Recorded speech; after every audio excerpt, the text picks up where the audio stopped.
जैसे ही लेबर आगे प्रोग्रेस होता है और फर्स्ट स्टेज में टाइम बढ़ता है, पहले तो इफेसमेंट था, फिर वो डायलिटेशन शुरू होगा। जो second part of the first stage है वो है 0 to 5 सेंटीमीटर्स डायलिटेशन, जब सर्विक्स 1 सेंटीमीटर से होकर 5 सेंटीमीटर तक खुलेगा। उस समय कॉन्ट्रैक्शन का टाइम भी बढ़ के 20 सेकंड से बढ़ के 40 सेकंड तक का होगा। तो उस समय एक दूसरी पैटर्न से सांस लेना है। जैसे ही आप लेबर प्रोग्रेस होता है, अलग अलग पैटर्न से सांस लेते हैं, वैसे ही आपको ज़्यादा और ज़्यादा फायदा होता है। So this is a second type of breathing जो 40 सेकेंड्स तक हम प्रैक्टिस करेंगे। तो चलिए शुरू करते हैं। आप मुझे देख के कर सकते हैं। 1 deep breath,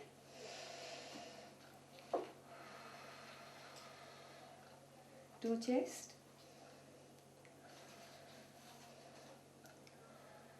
move to shallow,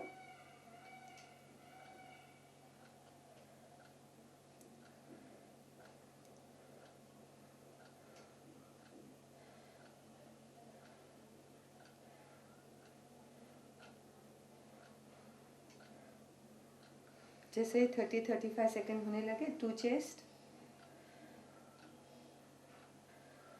and a deep breath.